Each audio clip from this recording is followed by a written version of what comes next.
week on the Analog Circle podcast, Rockstar has finally given us a date and time when the GTA 6 trailer will premiere. They even hinted at the setting of this new game.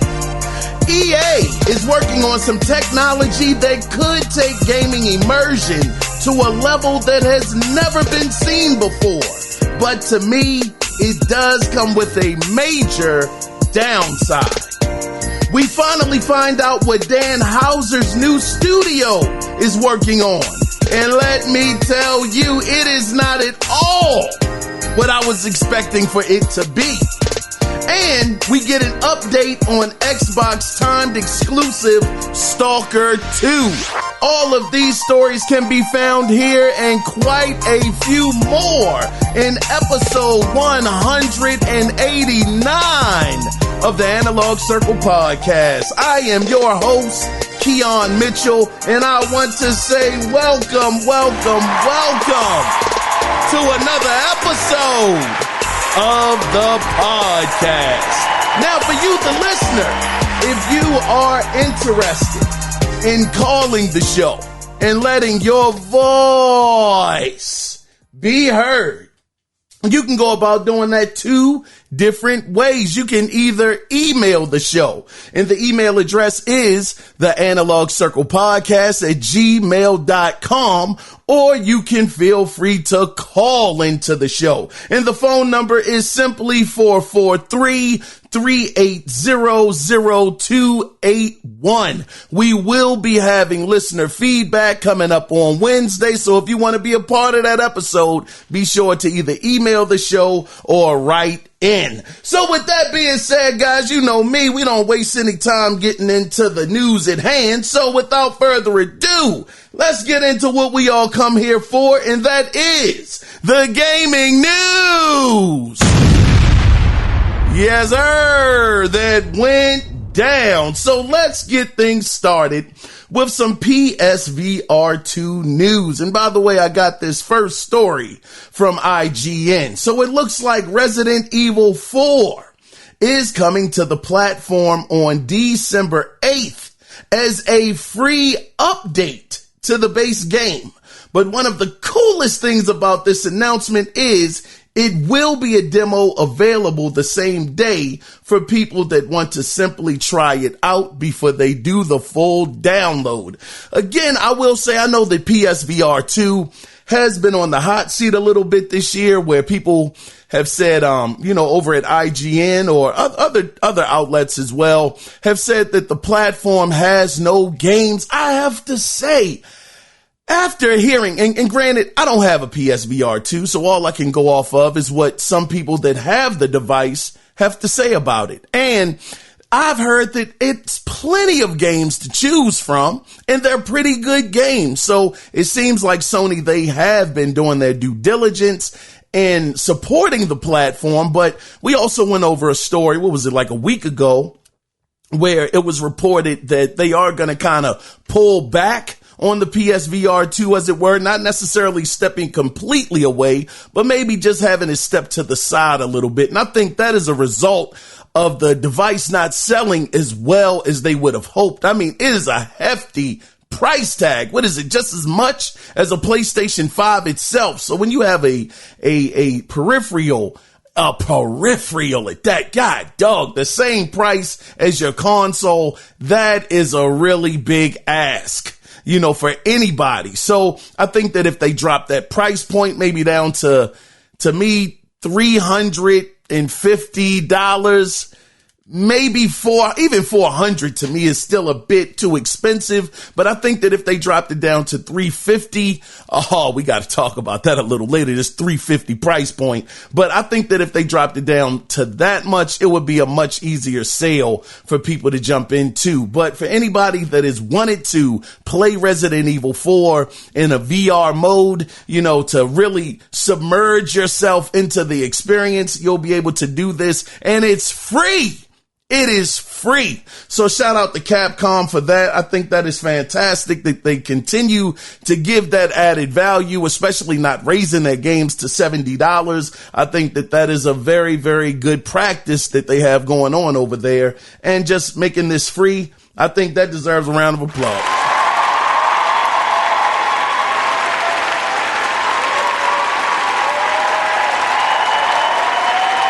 Y'all know my motto, if it's free, it's for me. Let's go ahead and move on into the next story. So I got this next story from Games Radar. So earlier this month, Neil Druckmann spoke to Entertainment Weekly not long after The Last of Us Part 2 Remastered was shown. And during the interview, he was asked about The Last of Us 3, and he said, quote, "The Last of Us is obviously a world I love deeply, and know our studio and fans do as well. But I have no comment at this moment on the series.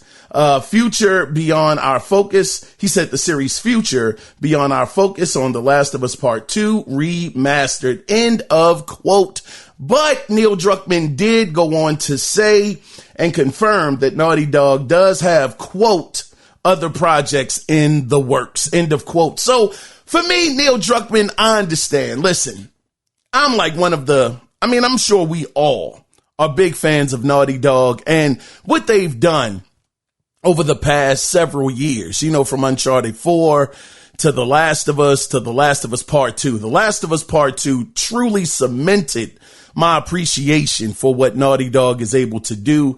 And I do understand that goodwill goes a long way. I mean, those 3 games, I know Uncharted 4 didn't hit as much for everybody, me included. I thoroughly enjoyed it. Just thought it was a little slower paced than the other ones were, but it was a really, really good game. It was solid.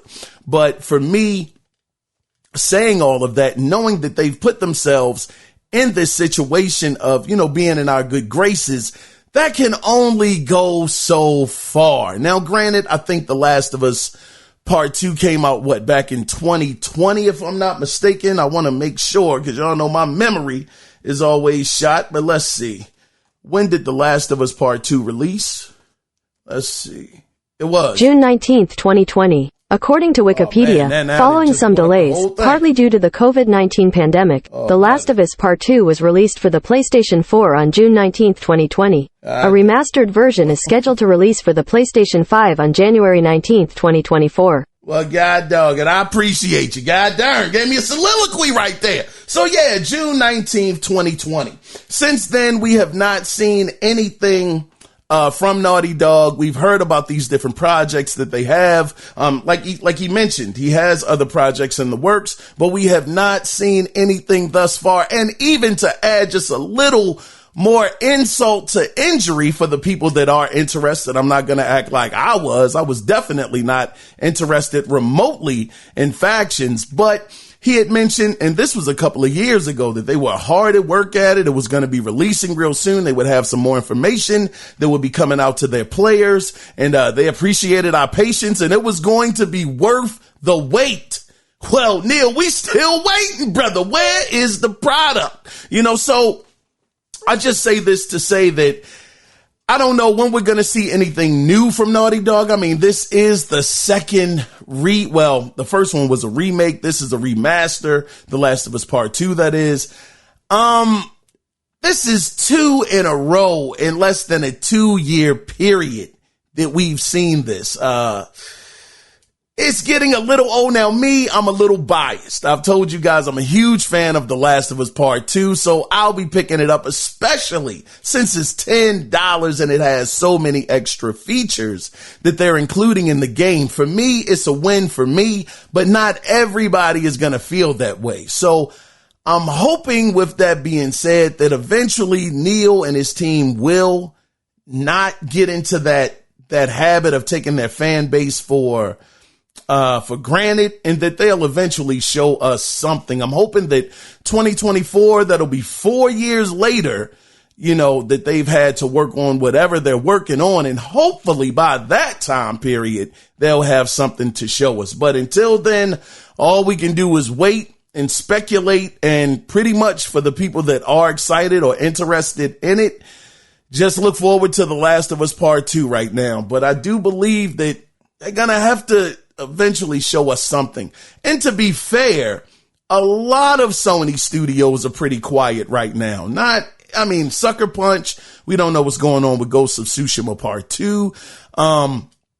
As far as who else? Let me see. You got Naughty Dog, Sony Santa Monica. They just released God of War Ragnarok last year. So they're going to be out of the game for a while. But there are, like I said, Sucker Punch, we haven't heard from them in a while, and Naughty Dog as well. And Insomniac, we know that they're working on Wolverine, and they are the they're the workhorse, behind the PlayStation 5 right now. So without those guys, it will probably be even worse than what it is right now. But that's not to say that Sony does not have great games coming out. They got a lot of second party deals where they have different games releasing that are exclusive to their platform. So I am of the mindset that if it is exclusive to your platform and you have made a deal with that developer and that publisher to put it on your platform and I can't get it anywhere else, to me, I consider that a win. So they have a couple of those coming up. Final Fantasy VII Rebirth being one of the bigger ones of next year. And hopefully they'll just continue that trend. But let's go ahead and move on into the next story. And this one was a doozy right here in a bad way. So I got this next story from VGC, but Rockstar co-founder Dan Houser, this guy's a legendary out here in these gaming streets. Dan Houser, he has revealed his new studio's first two projects. Now, when I heard this, I said, oh my gosh, this brother got two projects coming up? One of the co-founders of Rockstar, what the world is he cooking up? This guy's probably steaming in the doggone development kitchen. Well, brothers and sisters, let me read this off to you. So the first project is called, quote, American Caper. I saw that title. I said, oh man, there's probably some bank heists and some more stuff. Man, this game is going to be ridiculous. Now, this is the thing. This title right here, American Caper. This will, quote, center on two normal, badly damaged American families in a world of corrupt business, inept politics, and bungling crime. End of quote. Oh, it sounds great, doesn't it? Sounds like a heck of a storyline. Like I said, it sounds like it could be a dope story plot for a game, but it's one huge problem. It's not a game. It is instead a graphic novel. It is a graphic novel, ladies and gentlemen. God darn it. Move this man! Oh, man, a graphic novel, Dan Houser. Oh, man, we know this guy's writing is amazing, but I don't know if I'm going to be picking this up. But anyway, let me see what else do I have here.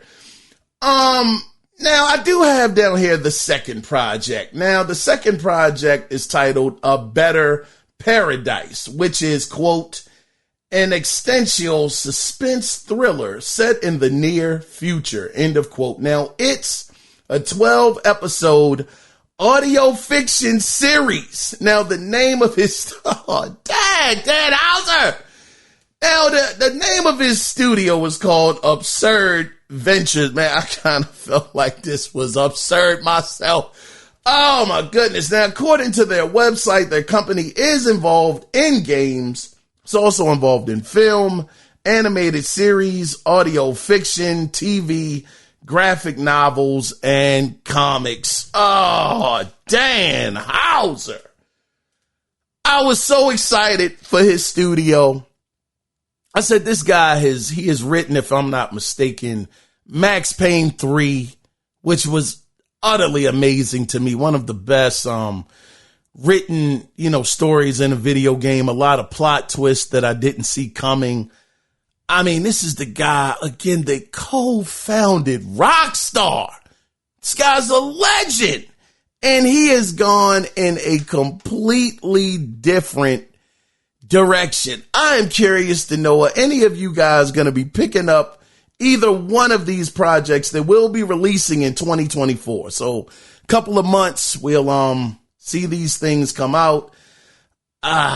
Golly, American Caper. What, man? Now, what will be dope, though? Now, I don't want it to be all doom and gloom here, but what will be dope is if he'll be able to take some of these titles and actually make them into video games sometime further down the line. But I was just hoping that his first projects would have actually been video game related. But again, it looks like he's going into a bit of a different direction, at least for these projects, but hopefully he'll circle the block back around and he'll actually jump back into the video game sphere, as it were. But only time will tell. But man, Dan Houser, still got a lot of respect for you, brother. It's just, man, for me personally, he just dropped the ball for me on this one. But anyway, yeah, God, dog, it ain't much more to say about this one. Let's go ahead and move on into the next one. So this one, actually, I got the story from Altchar. It's spelled Altchar. So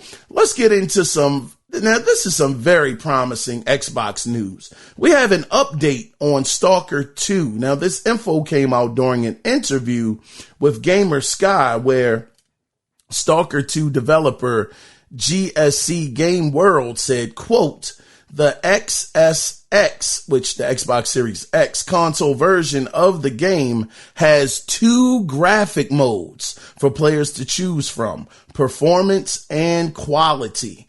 And we aim to achieve a frame rate of 60 frames per second in performance mode, end of quote. Now, as far as a release date goes, GSC said, quote, it's hard to say how far we are from actually finishing the game, end of quote. So it at least looks like Stalker 2, them actually having to keep it in the oven, and understandably so. I mean, in all seriousness, it's a very, very unfortunate situation that has happened with them and their country over there being at war. So I fully understand why the game has been delayed. I mean, it's real life, real world situations going on. People are facing literally life and death over in the country that they're in. So I fully get that. So for him to say that they don't know when a release date is going to be, I fully get it. But I do think it is great news that at least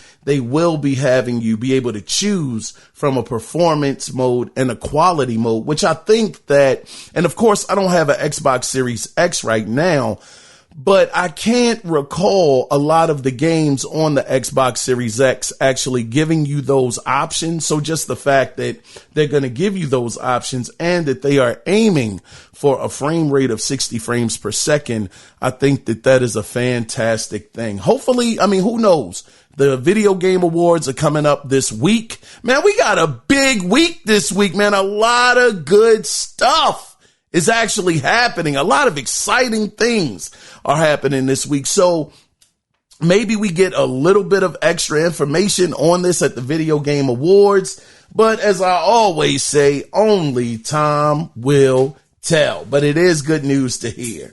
Let's go ahead and get into the next story. So this next story, I go to one of my favorite websites, and it is, of course, Gaming Bible. Goodness great. These guys know how to write some stuff. But let's see. So we just got a little more info on the upcoming title, Witcher 4.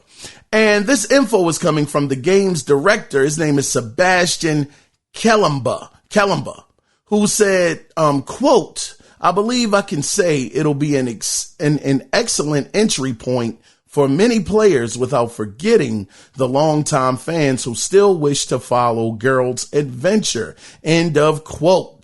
So it looks like The Witcher 3's main character will be making a return. However, Sebastian isn't just trying to appeal to returning fans of the Witcher franchise. He said this, he said, quote, The Witcher 4 won't be out for some years, and it'll have been a long time since the previous one, so we cannot just target the audience already fond of the saga. We must also build a new community. Now, it has actually been an update to this story, because when I wrote this story, I thought that it meant that Geralt was going to be the main protagonist in this upcoming game. But we just got some news. Actually, I wrote this down before I actually recorded. Let me find it. Yeah, it was this actually came from the person that voices Geralt, his voice actor, which his name is Doug Cockle. He had confirmed, quote, their focus for the game is not going to be Geralt. They've said that. So I'm really excited to see what their focus is. I have ideas, but that's all they are. End of quote. So maybe Geralt will be there to a certain extent, maybe in some flashback scenes. I mean, we know that, what's the girl? I played The Witcher 3 and I loved it, but I never finished it. He did have a young lady that he was training. He was looking at her like a daughter, something like that. You guys that have played the game, I'm sure y'all know exactly who I'm talking about. I think her name began with a C. Was it Siri? I don't know. I don't want to sit up here and try to guess the whole show, but I remember it was a section of the game that I got to where I actually got to play as her. So it was the thought that the voice actor he had, Doug, he was saying that maybe it'll be some flashback scenes of Geralt. And I think that's kind of how it was with The Witcher 3, wasn't it? Weren't some of those scenes with her actual flashback scenes? It's been so many years since I've played it, but nonetheless, it's good to hear that they are trying to appeal to a brand new audience. The things that I took away from this, I actually took 3 key points away from this interview. One, like I said, this is going to be a great entry point for new players coming to the franchise for the first time. And for me, I was never a big Witcher fan. I had jumped on the bandwagon with Witcher 3. And even though I didn't finish it, those side stories, those side missions, man, brothers and sisters, some of the best I'd ever played. And even though I maybe had no more than 20 hours in the game, somewhere around there, and didn't finish it, the storytelling itself, the graphics, the gameplay, I just enjoyed it so much. It was really, really good, but just something else took my time away from it, and I never got back to it. Maybe when I get the Series X, who knows? I still have the Xbox One version. Maybe with the Series X having the updated graphics and things of that nature, maybe I'll jump back in. Excuse me, guys, at some point in time. But for now, I can only go off of what I played, and it was excellent. So the other thing that I would say is, like I said, Geralt looks like he's coming back, and the game is some years away. So we'll see what happens with this eventually. Probably, man, we probably won't be expecting this to happen until probably, it'll probably be next gen consoles that'll be released by the time we get this Witcher 4. But nonetheless, it's exciting to know that they're moving on and getting into the next entry into the franchise. But let's get into the next story. Let's get into some Ubisoft news. And I got this next story from Games Radar. So it appears that Ubisoft themselves leaked that they will be releasing a 20th anniversary Beyond Good and Evil remaster. Now, they accidentally released it to some Ubisoft Plus subscribers. Now, Ubisoft took to Twitter and said, quote, looks like the cat is out of the bag, dang nabbit. Happy 20th anniversary to Beyond Good and Evil. While we cannot wait to show you more about this special edition, more news to come early 2024.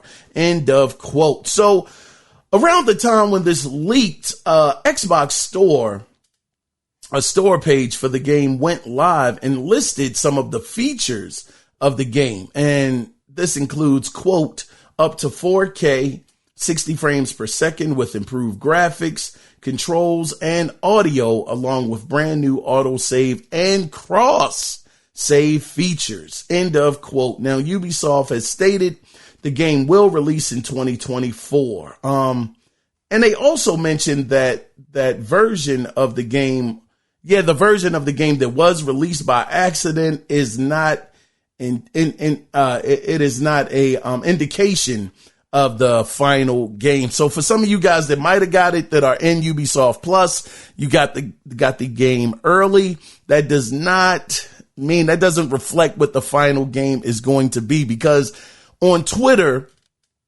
or X, whatever you want to call it, they had actually talked about some people that got it said this game is not good at all. So them coming out and saying that is not a representation of the final game. Hopefully Ubisoft is telling the truth. Because for me, I actually had Beyond Good and Evil at one point in time on the Xbox. I played it. It didn't really appeal to me too much. I couldn't get into it. I think I got stuck in the early beginning of the game, and I just never could get over that hurdle. But I've heard such great things about the game. And Ubisoft, wait a minute, where is the part 2 to this? Where's the second one? I mean, that game has been in development, seems like almost 7 or 8 years. The last time we saw that was at an E3 show, and it was looking really, really promising. But it was like it went the way of that pirate game that they have going on. We haven't heard anything. So hopefully, maybe, just maybe, this is a segue to re-drum up some interest in the franchise, the Beyond Good and Evil franchise. And maybe sometime later on in 2024, they'll actually show Beyond Good and Evil Part 2. You know, maybe we'll see something like that. Who knows? Maybe not. It's been a very long time, but hopefully that's something that they will actually show in the near future. But for now, this is what we have to settle with. It actually seemed like it was a good game at the time. I can't say that. I'm lying. I don't know if it was good or bad. To me, it wasn't that good, but I hear so many great things from other people that have played the game. And again, when I say a lot of people, I'm just pretty much talking about either my circle or over on social media. Like I tell you guys, I'm not out here interviewing 500 and 100 people to ask them about their opinion on a game. So anyway, we'll see what happens with this. The 60 frames per second seems good. The up to 4K resolution seems real nice. We'll just have to wait and see what happens with this on the other side of the situation. We'll see what happens. But what I want to let you guys know is, if you find the time, just on a side note, check out this game on YouTube. I mean, this game looks so good. It's called Spine. Spine. It's being described as a cyberpunk beat 'em up with a mixture of Sifu meets John Wick. Now, it seems like this game is actually going to release in 2025, and the developer is somebody that I've never heard of. They're called Neki. They're spelled Nekki. And they were founded back in 2002 in Russia. And I think that what they've been doing for the most part have been mobile games, and they've been pretty successful in that lane. So with them actually crossing over onto the big stage, as it were, onto consoles and PC with this game Spine, this thing looks so doggone good. It caught my eye. It was actually at the PC show. Now, granted, I wasn't sitting up there looking at the PC show, but this was like one of the highlights that came out of that show. So I just thought that you guys might be interested in checking it out. Again, the game is called Spine, and it looks extremely promising. I would love to get you guys' thoughts on it if you find the time to check it out. But let's move on into one of the big ones. Oh man, this next story has to be the most exciting news story of the week.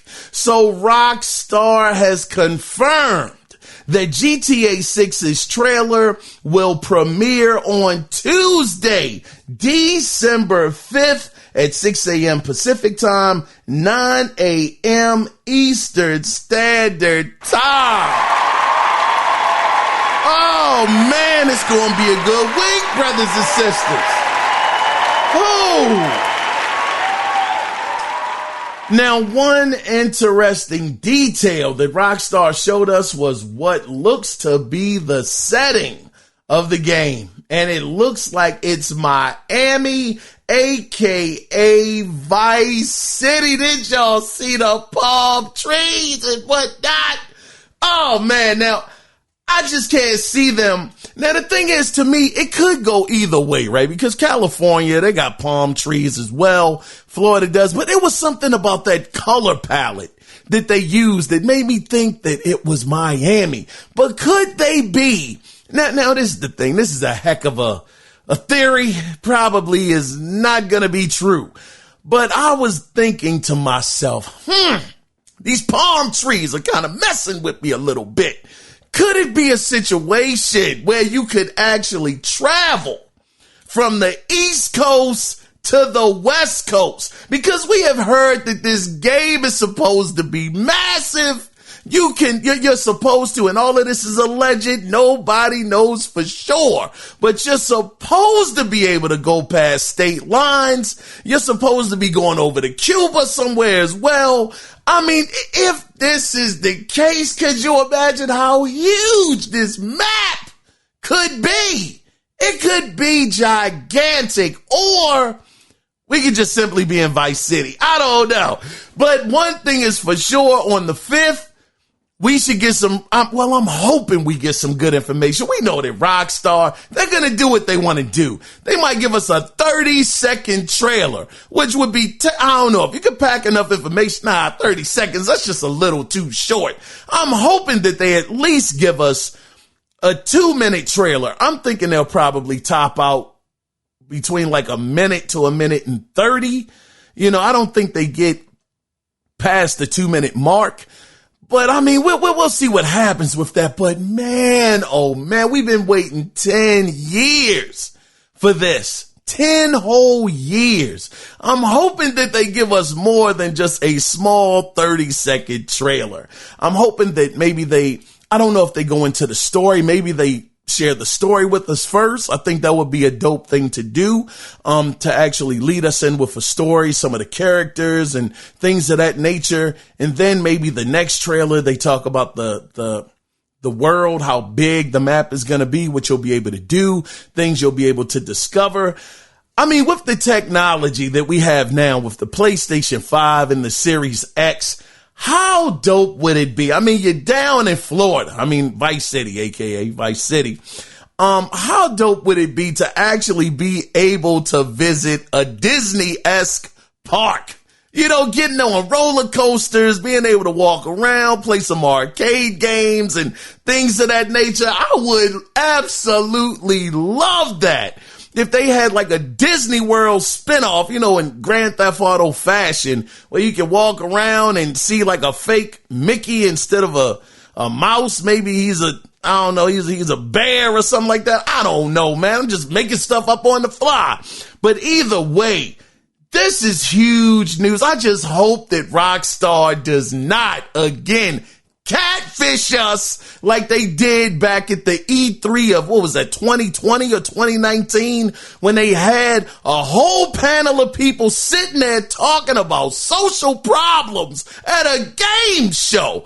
Hopefully they don't drop the ball on this, because I'm not 100% convinced that Rockstar is above letting us down. They might just say Grand Theft Auto 6 and neon lights or something like that. I'm hoping they don't. But Rockstar, they can do what they want to do, unfortunately. But I'm hoping for the best. This week is just full of different announcements that are going to be happening, with the Game Awards coming up on Thursday, this coming up on Tuesday. Matter of fact, I'm going to just jump to the next story. But anyway, I'm hoping that, again, this is great that we see some graphics, we see the main characters, we get a little bit of a story bit, something like that.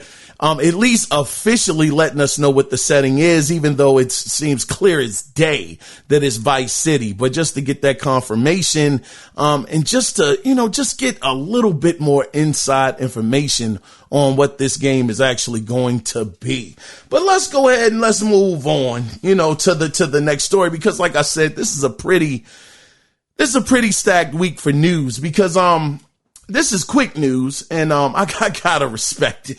Oh man, this is a dope move from 343 Industries. They took to Twitter in a similar vein as Grand Theft Auto 6 and announced a new trailer for Halo Infinite It will release on Monday, December 4th at 9 a.m. Pacific time, 12 p.m. EST. So we got, now granted, I don't know, Halo, I'm actually a fan of Master Chief. I haven't played the last couple. I'm gonna be honest with you, okay? I haven't really delved into them. But Halo at this point in time, Halo Infinite, it seems to be on a really, really good redemption arc from where it started. And I'm just imagining, because this was a report back when the game was still being developed, that they were going to start coming out with story DLC. So could it be a situation where on Monday, again, that is tomorrow, ladies and gentlemen, early in the morning if you're on the West Coast, but at noon for us guys that are on the East Coast, that hopefully they will show something to do with story DLC, because for me, I don't play multiplayer. It's not my thing. I'm not interested in it at all. But if you have story DLC, 9 times out of 10, I buy it. And of course, I don't have a Series X right now, but we're going to get to that in a little bit. But for me, anything that is story DLC, if I have the game, if I have an interest in the game, I buy it. So I'm hoping that for guys like myself, that are interested more so in the story plot, and not so much the multiplayer, that they look out for those guys as well. I'm hoping so. So Monday, this will be premiering. Tuesday, Grand Theft Auto 6, and Thursday, the Video Game Award, well, the Game Awards, where we could probably see some amazing stuff. Matter of fact, I'll circle back around to that, the Game Awards portion, but let's go ahead and move on into the next story. So we're going to keep with the Xbox theme, and let's get into some news about Phil Spencer. So Phil Spencer, and I got the story from Comic Book, but Phil Spencer sat down with Windows Central. I believe that was Jez Gordon, I think, that conducted this interview, if I'm not mistaken. But he sat down with them and brought up an interesting conversation about a character that many people would love to see come back. He said, quote, "We haven't touched every franchise that people would love us to touch. Banjo fans, I hear you. But it is true that when we find the right team and the right opportunity, I love going back to revisit stories and characters that we've seen previously." End of quote. So he brought up Banjo-Kazooie. Now, I know that there's plenty of people in the gaming community that have been asking for this game over and over again. Paris Lilly, shout out to that good brother. He's one of the guys that have said that he wants a Banjo-Kazooie game. And it is good to hear that Phil Spencer did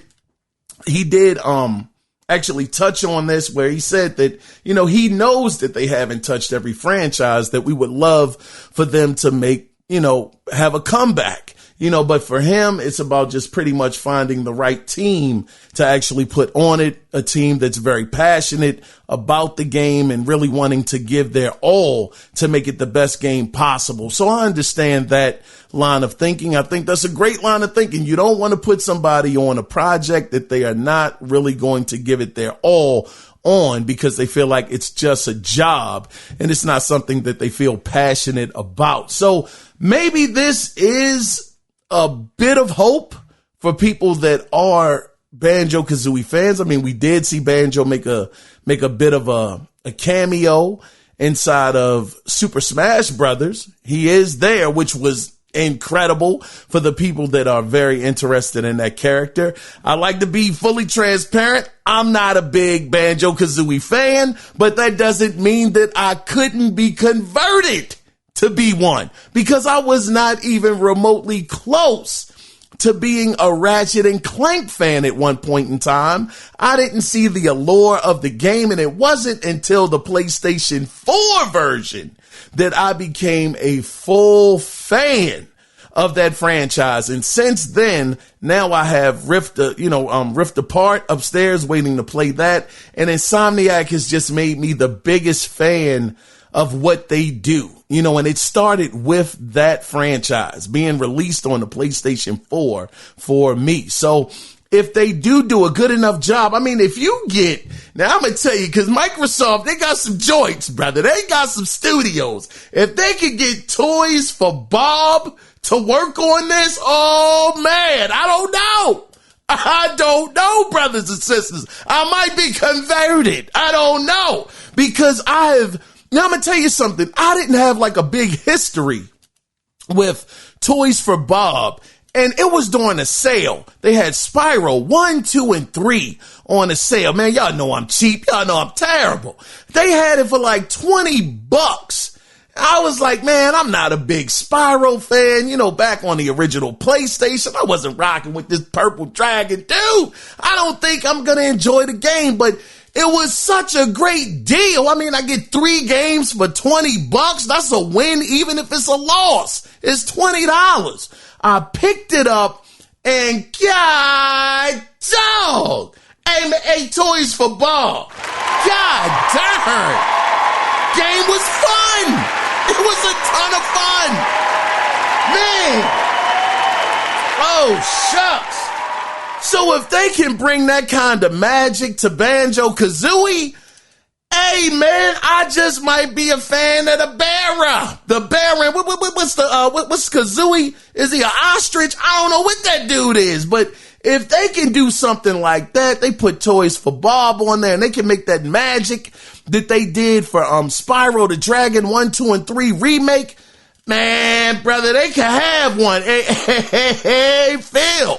You might want to holler at them, brother. I think they could do that franchise some real justice if you let them on the team to do so. But we will see what happens in the future. Let's move on into the next story. Now, this one right here is a little alarming, brothers and sisters. So I got this next story from TechSpot. Now, EA is working on a patent to let players I want y'all to hear this, to let players use their voice for in-game characters, potentially enhancing the immersive experience of gaming. So with this new patent, it will enable players to voice their in-game characters by generating speech, quote, in the voice of a player of a video game, end of quote. Now, God dog, can you imagine that? You're actually the voice of the real character. You got Shepard. You're playing a Shepard. Well, not Shepard, we know, but anyway, you're playing the next Mass Effect and you're actually hearing your voice on the main character. Crazy. Now, as far as how this technology is described, the patent describes it as a sophisticated system to generate speech audio in the player's voice, capturing unique personal nuances, including tone, emotions, and emphasis. God darn. Now, the input data can be in text form, allowing players to type out the dialogue for their character.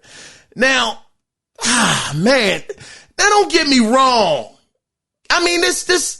This sounds like it could be an incredible idea, an absolute marvel, as it were, to actually have your character sound like you in the game.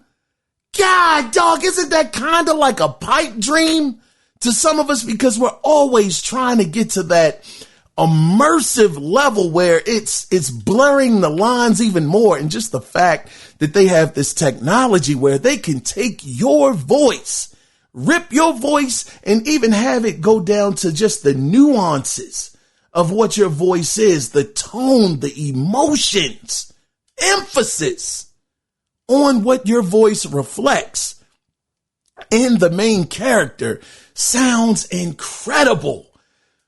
But for me, as great as that sounds, I have to wonder, what is this going to do for some of the most iconic performances that we have had in gaming? I mean, who doesn't remember David Hayter as Snake, as Solid Snake in 1997, the Metal Gear game? I mean, what about Mark Meer? I just brought him up. Mark Meer was was the voice of Commander Shepard. Even Keith David in the game as Captain Anderson, or more recently, Christopher Judge as Kratos. That boy line is iconic. It is like one of the things, if you're in the know, if you are in gaming, if somebody says, I mean, don't be racist with it, but if somebody says, boy, you know exactly what that comes from the reflection of the tone of your voice. It is absolutely incredible. Those things, if they go away, because we know that these companies is all about the bottom line. It's about the dollar amount. If this thing takes off, where does that take the industry as far as voice actors go? I mean, I told you guys a couple of weeks ago, it was a voice actress that said it's almost no need to get into the industry for voice acting because it's starting to become a dying thing. Of course, it's not there yet. And thank God for that. I do mean that it's not there yet. But if these kind of practices continue to go on, as dope as it is, as immersive as it would be, I still don't want to lose that professional, voice actor actually voicing out those lines, giving us those iconic moments. I just don't want that to go away. I truly don't. I think that something like this, along with these other AI technologies that are being developed on top of this one, it's starting to push the human element out of gaming. I mean, it hasn't started just yet, but it's on the horizon. We can see it. And I just don't want us to lose that human element that comes with the creation of gaming, and these voice actors that bring such a presence to these iconic characters that we know and that we've grown to love over the years, over the decades of gaming. I just don't want to see that go away. So we will, man, I don't know what's going to happen with this. Hopefully it'll be a situation, because we know EA is money hungry. Hey, hungry hippos out this mother lover. If they can figure out a way to cut out a huge cost and not have to worry about it and actually kind of wrap it up like it's a great thing for us and say, oh no, you can actually make your adventure star you. You are the main character. Sounds good, but I don't think I want this. I don't think I do. To a certain degree, yeah, but to another degree, it's like, I don't know if I really want that. I don't know. I would love to hear you guys' thoughts on this as well. Would you guys want it to be a situation where you would voice the main character of a game all the way through, you're hearing your voice? Or would you rather it be a voice actor actually doing their job and really conveying that character to you? Because to me, doesn't that take away a little bit of what the character is if it's your voice, where it's like the character is you? I understand that to a certain degree. If it's a role-playing game, I get that, but not in a game like God of War or Ratchet and Clank or well, it might work for a game like Starfield. Like I said, that's an RPG. It could definitely take you more into that experience. I get it from an RPG, side of things, but actually putting the voice of the characters in some of these games that have to do with other characters' story arcs and their storylines, I don't think it's going to work. But I would love to get you guys' thoughts on that. If you want to, you can call in again at 443-380-0281 and let your voice be heard about this subject. But anyway, we're going to move on into the next story. Now, wait a minute. Before we actually move into the next story, I have another $25 gift card here. It is for Xbox. So for any of you guys that are interested, get ready to get your pens out, get your paper out, get your pads and all that good stuff, and get ready to write this down. It is the holidays. Hopefully you'll be able to find yourself something, or it'll help, with your purchase. So this is the code. The code is as follows. This time I'm going to get it right. Okay, I'm going to read all these doggone numbers and letters. So here we go. The code is as follows. It is 6C D 3J JK CC X 4QQ 9Y HHD GW 4XRFZ. Write that down. Hopefully you got it. There's $25. You'll be able to use it on the Xbox store. And it is just a small token of me saying thank you guys for being here. I really, really appreciate y'all. Really appreciate y'all, brothers and sisters. So we're going to go ahead and move into the next story. Now, this is kind of like me circling a block again. So I want to circle back around to Rockstar, because according to a leaker, and the name of this leaker is Account NGT, end of quote, he claims that GTA 6 is the only game Rockstar will release this generation, despite Red Dead Redemption 3 being announced. And the reason this could be the case is the size and scope of the games that Rockstar makes. And I gotta say, looking at the track record of Rockstar lately, they technically only released one game last generation, which was Red Dead Redemption 2, because Grand Theft Auto 5 had already came out on the PlayStation 3 and the Xbox 360 towards the tail end of that generation. And then they just ported it over to the Xbox One and the PS4. Then they had the nerve. Rockstar had the gall to port it again to this generation. So I don't know if that is the case. I would almost be willing to agree with this guy. Again, his name is Account NGT. So, I'm guessing that GTA 6, let me see, that's coming out in 2024, maybe 2025.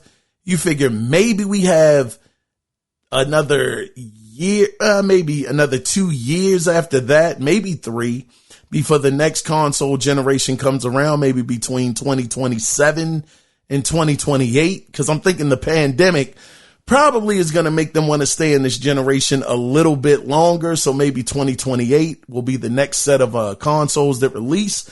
So realistically, I don't know, man. It could definitely happen. I don't know if it will, but I would guess that because we've heard that some of Rockstar's other projects have been canceled to just focus on Grand Theft Auto 6, this might hold some merit. I don't know. Do you guys think that Grand Theft Auto 6 is all we get from Rockstar in this generation? I would love to hear you guys' thoughts on that as well.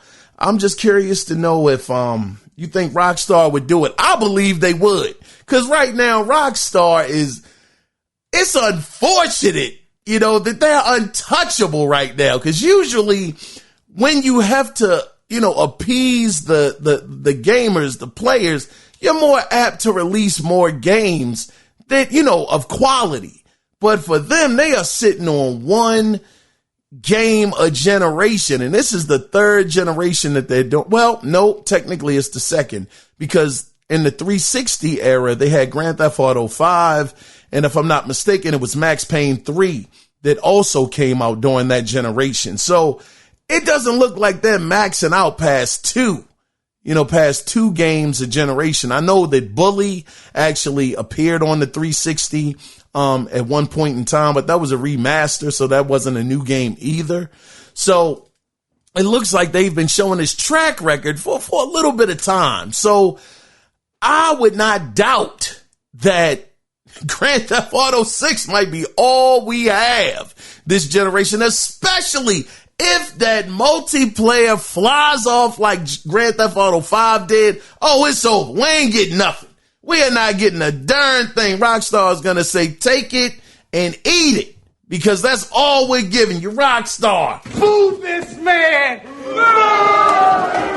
I'm going to tell you, if this is the case, Rockstar, y'all on some bull.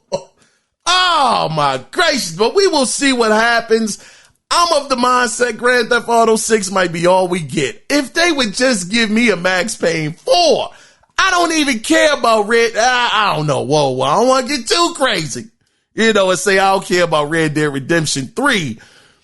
But if I had to choose between the two, would I get Max Payne or Red? Oh, that'd be a tough decision. But for me, I would go with, I wanted to say Max Payne 3. You know what? Darn it. I would go with Max Payne 3. I think it'd be more realistic that we would get a Max Payne 4.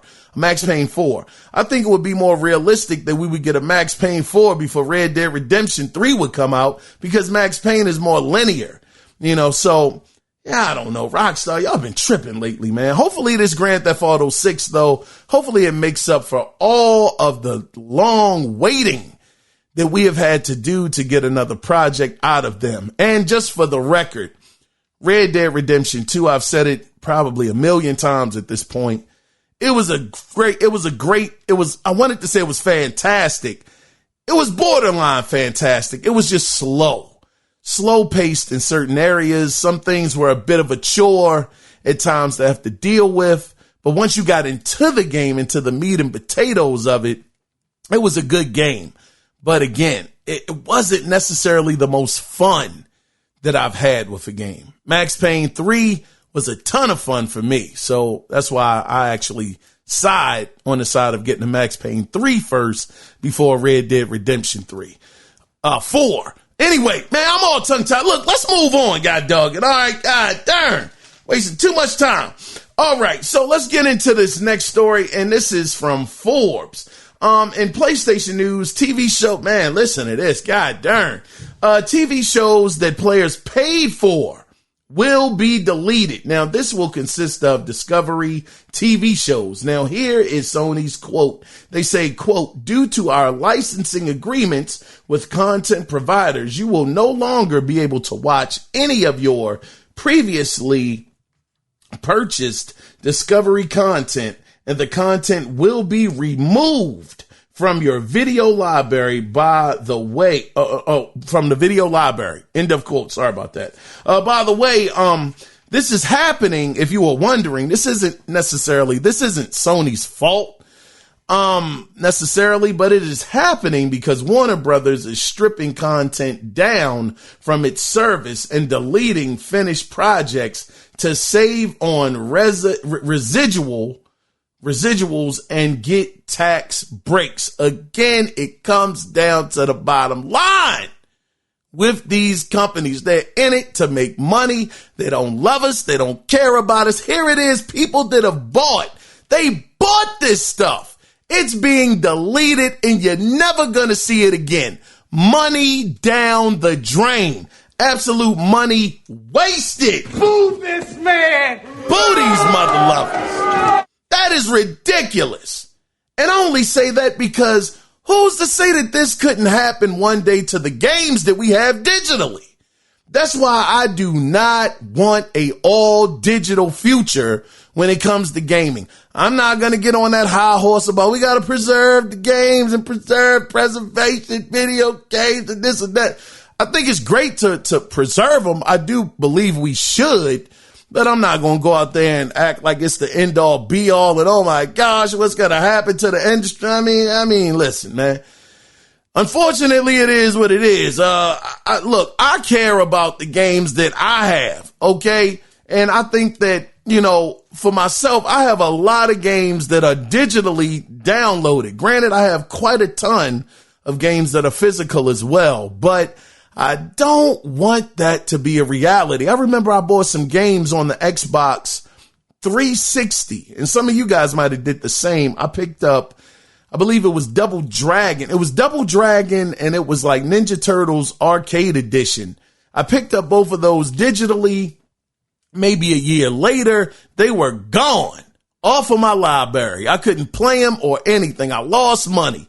And it was from that point, I was like, oh man, they didn't give me a refund, nothing. You just lost them.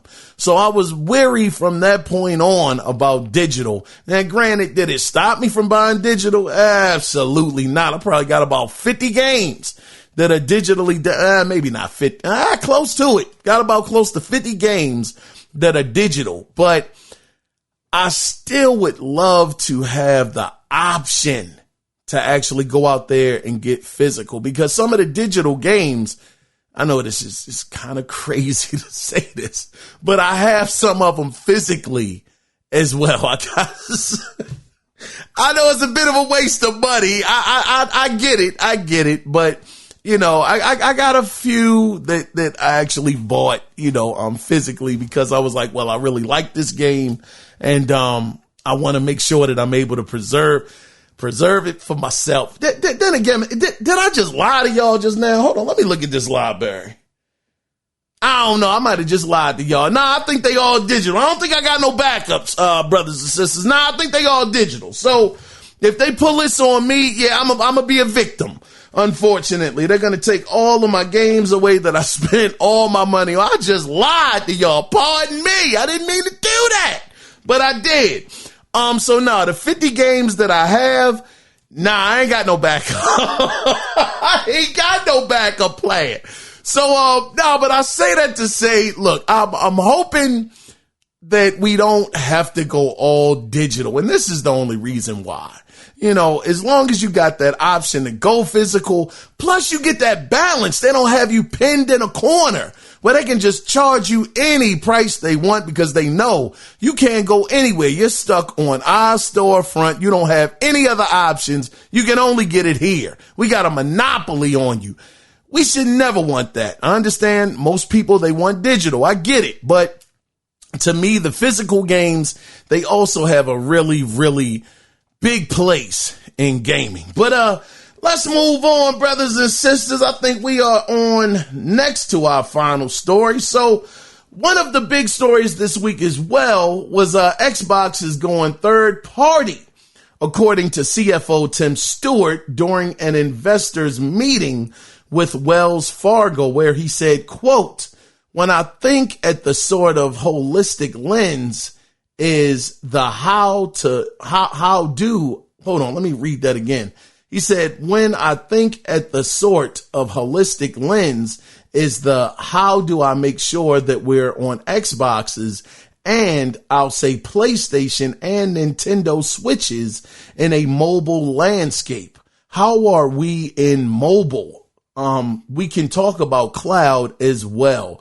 End of quote. So I know it was another famous quote going around where he had actually mentioned that they have to think about putting their service, Game Pass, on what they would once think of as competitors like PlayStation and Nintendo, actually having their services end up on their platforms. And that's when everybody starts saying, oh, Xbox is going third party. Oh my gosh.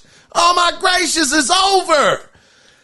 Ah, man. Hey, listen, brothers, I sat there for a minute and I'm going to be honest with y'all.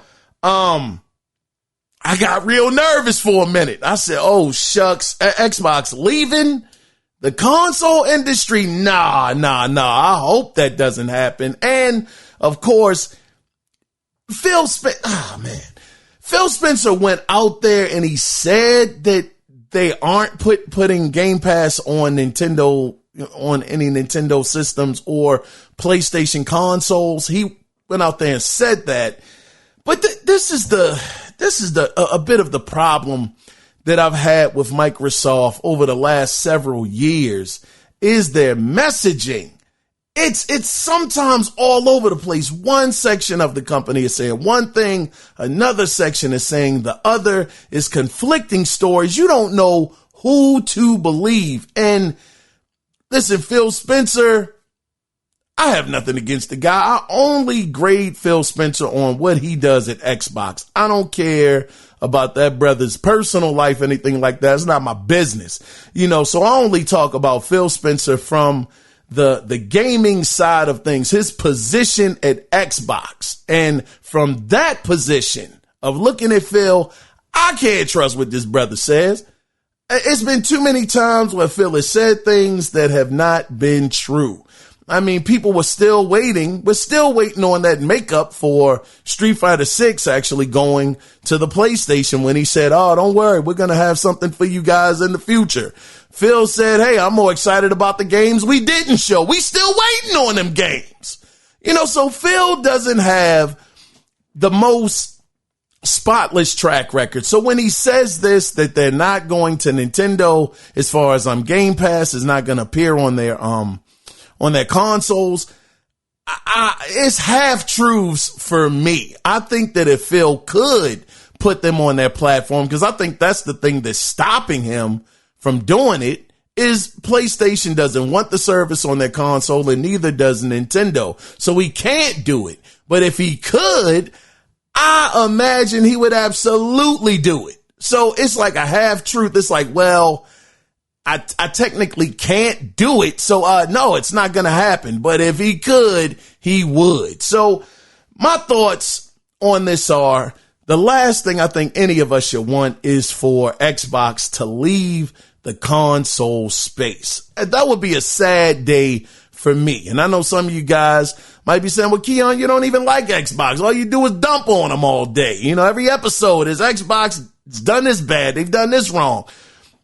When you care about something, and I mean this, when you care about it, you should be critical of what is going on with your platform that you really appreciate. It was once my platform of choice. Xbox, I loved it more than the PlayStation brand. I loved what they were doing at one point in time, but at somewhere during that 2016 and beyond timeline, they lost it for me. They were no longer the Xbox that I really admired and wanted to get behind and support. They kind of lost their way for me. So with that being said, I say all of that to say that none of us should want them to leave, because with no competitor out there checking Sony, at least a little bit, because I know that some people could say, well, they're not really any competition right now for Sony. They're getting their teeth kicked in 7-1 in some regions of the world. I get it. I understand that. But them at least being in the market, at least being a potential threat, does keep Sony at bay to a certain degree. I mean, it's a court case actually happening right now, I believe, over in the UK that I meant to bring up last week with Sony, where they're being sued for like $7-something billion for messed up practices that they have over there, where they're charging the people more money for their games over there when they're not supposed to be doing it. And they're doing it because they can. Sony sees that there's no competition in that market and they're running wild over there. A $7 billion court case is on these guys, and I hope Sony loses. I hope they lose, because this is the stuff that we would have to deal with if Sony is the only game in town. Nintendo, they ain't going to compete with them. They're going to stay on the sideline, do what they do, get their money, walking, on the other side of the road, staying clear out of Sony's way. So over here, in the States, I know that, Microsoft, the Xbox brand, is getting kicked, pretty bad here as well. But Sony doesn't try that over here. They haven't done that. They raised up now. Eventually they did get us though. I ain't gonna lie. Sony pulled a sly one on us, but at one point in time, Sony was raising their prices in all these other regions, but the U.S., it stayed the same. Now, granted, they found a little bit of a workaround. They included God of War in the package. They got me for an extra $50, but at least it was some added value. And some of these places, they weren't giving bundles. They were just raising the price of the console because they could. And if Microsoft goes away, that's just a small glimpse of what Sony would do with somebody else not in the race with them, kind of keeping them in check to a certain degree. They would just run wild. It would be no reason for us to give us classics like The Last of Us Part 2, Ghost of Tsushima. You go down the line, God of War Ragnarok, God of War 2018, Spider-Man, whatever the case may be. If nobody is in the space challenging them, to a certain extent, all of that is going away. I'm a firm believer that they would just completely take advantage of us in that situation. So for people that are rooting for Xbox to get out of the console race, to get out of the business and become third party, that would be the worst thing to ever happen to us gamers, because we would be raked over the coals by Sony. No holds barred. So I'm hoping that this isn't true. I'm hoping that Microsoft stays in the console race, and I'm hoping that they can do much better. As long as they bring out the games, I promise you, I will be back on the Xbox brand as soon as they give me something that I really want to play, which is, Hellblade 2, Senua's Sacrifice, I believe it's called. I might be wrong about that, the subtitle, but that as well as some other games, I will be back. And speaking of that, speaking of the Xbox brand, now this was something interesting. I hope this brother doesn't get mad at me for mentioning his name, man. Shout out to Mike J, man.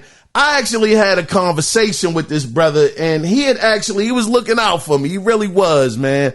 He had sent me a link to Xbox Series X being sold for $350. I said, brother, you got to be lying. $350 for a Series X?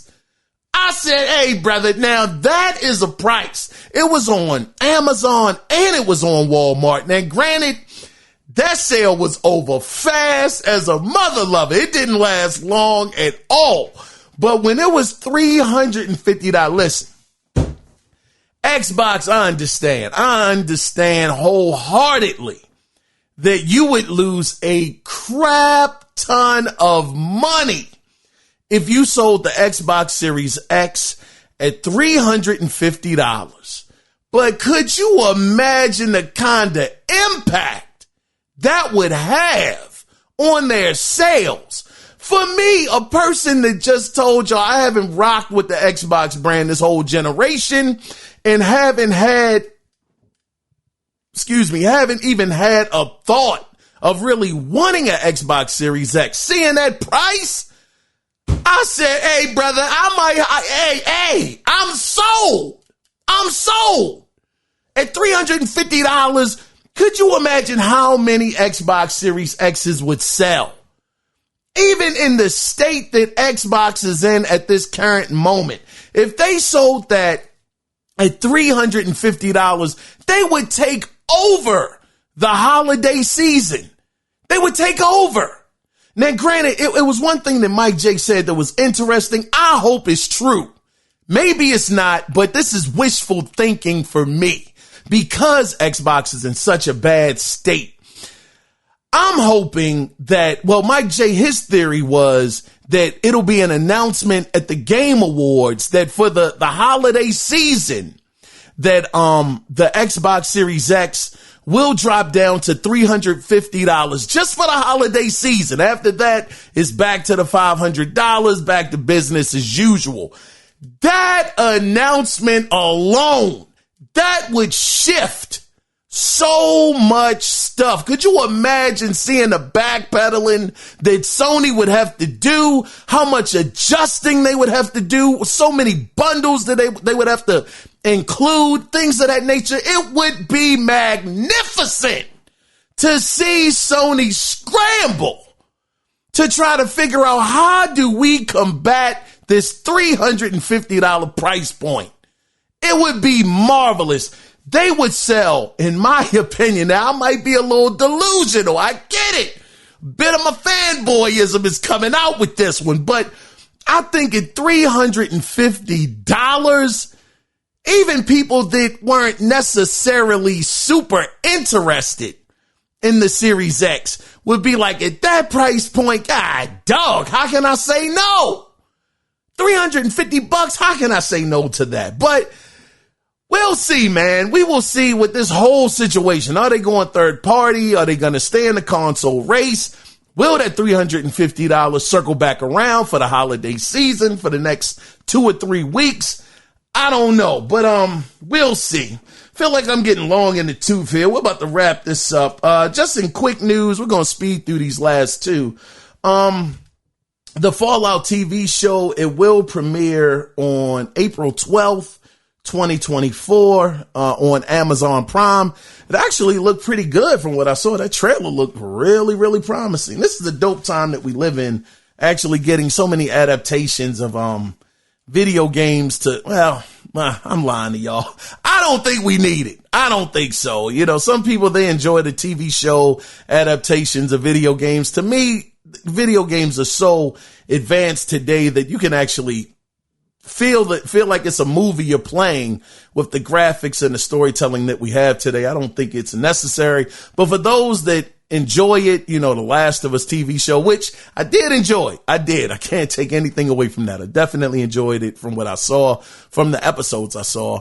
And Fallout, it does look like it could be promising. Will I be watching it? I won't be, because I'm not a real Fallout fan at all. But, you know, who knows? But in more quick news, and this is the final story this week, Cyberpunk 2077 will be getting a full metro system added due to patch 2.1. Now, it will consist of 19 metro stations spread across 5 lines, but it won't be available until after the Konpeki Plaza mission in the base game is finished. So it won't open up until that point. So, the metro will act as a normal fast travel point up until you actually beat that mission. So anyway, that is the end of the gaming news this week. We ran a little long this time. But, with that being said, we are going to get into this week's video game theater. And this week, we're going to take a look back, because we talked about Xbox quite a bit. I want to take a look back at a game that defined the Xbox 360 generation. And that is no other than Gears of War. So we will return with the question of the week in the final section of the podcast right after this week's video game theater. Stay tuned, guys. Welcome to Delta Squad. Where are we going? Embry Square. Colonel Hoffman's waiting for us. Hoffman. Oh, this is gonna be awesome. Hey, are you the Marcus Phoenix? The one who fought at Asfield Fields? Yep. Wow, cool. Not really.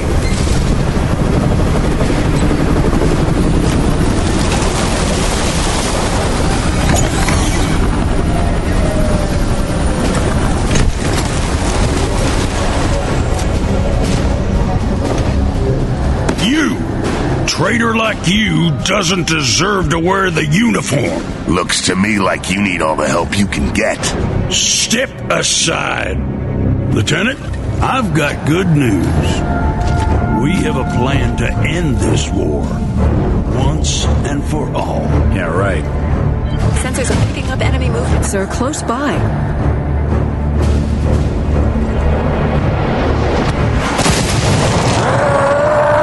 Locust! Take cover! Move! We now have the light mass bomb. I'll take out all these bastards with one shot. But it can't work if we don't have the targeting data. That's why we need the resonator. It'll map their tunnels so that we can hit those sons of where they live. Now I'm pissed. Up there! We've lost contact with Alpha Squad. Last transmission was from Embry Square. I want you to get in there, find those men, and deploy that resonator. Will we have air support? What? Are Are you kidding? You are the support, son! Down to 2!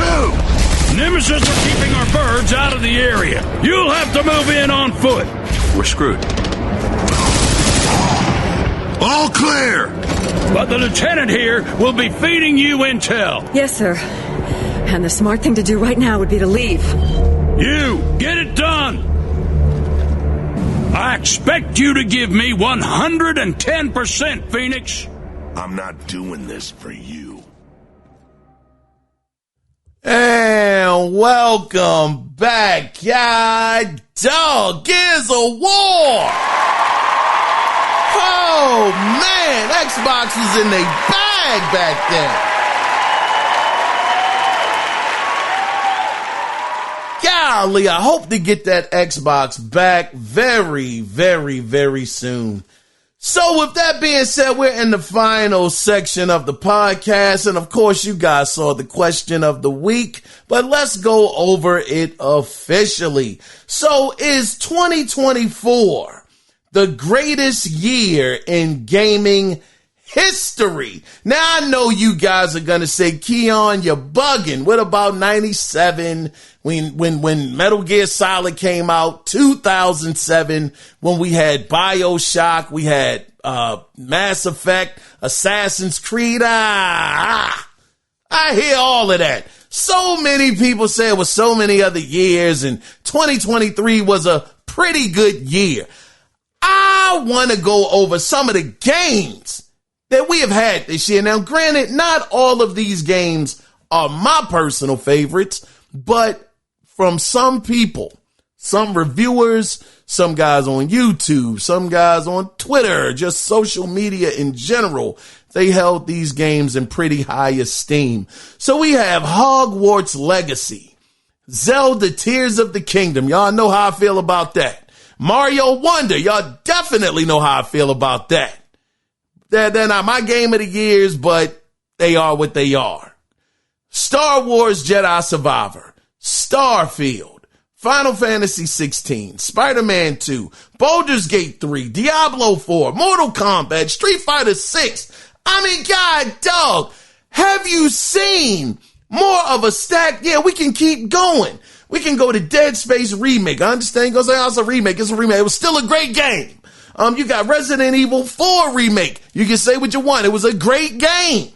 Metroid Prime Remastered got like a 90-something rating. You can say it's a remaster, but it was still a great game.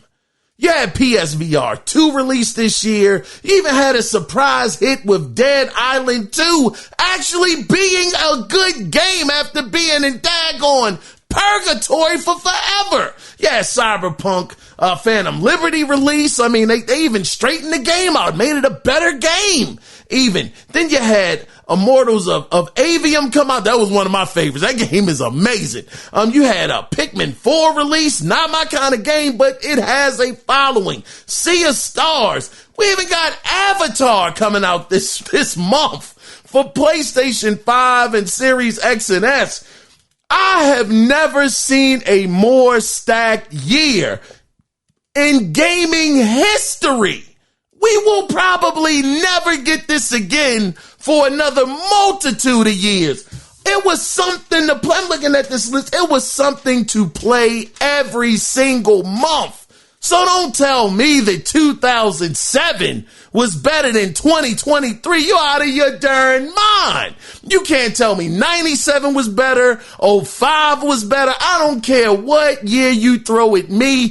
2023 was the greatest year in gaming history. I have never seen a year where Mortal Kombat, somebody's going to look it up, go on and look it up. I don't care and prove me wrong. But I have never seen a year where a new Mortal Kombat and a new Street Fighter came out in the same darn year. I haven't seen that. Star Wars Jedi. I mean, I read the list off. This was a phenomenal year. I want to know. That's what I want to know. Again, in your opinion, is 2024 the greatest year in gaming history? And what I want y'all to do is look up the other years in gaming, and you tell me a year that's better than this year. had this many games to choose from for the entirety of the year. You're not going to find it. It was a ton of AAA games that were released this year, a bunch of fantastic games. Baldur's Gate 3, a game that none of us had really even heard of. I didn't really hear of it. I heard it was okay. That thing sprung on the scene. Not my type of game again, but it was received amazingly well. Tell me, is this the greatest year in gaming? I want to get your thoughts. I'm banging all on my desk. I'm excited, but I want to hear from you. You can call in if you want to be a part of the feedback episode that's coming up on Wednesday.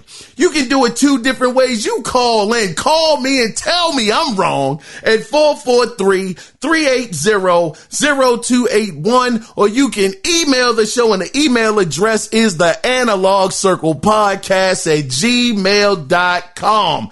I was your host, Kiaun Mitchell. God dog, I'm sweating right now. Man, oh man, we went a long time today. Pardon me for keeping y'all here almost an hour and a half. We had a lot to cover this week though, but it is truly appreciated. Thank you guys again so much for being here every week. It is truly, truly appreciated. So with that being said, before we finally wrap this long episode up and put a bow on it, always remember, it is not about the consoles.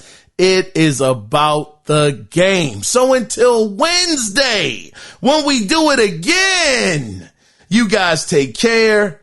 Be safe out there. Bye-bye.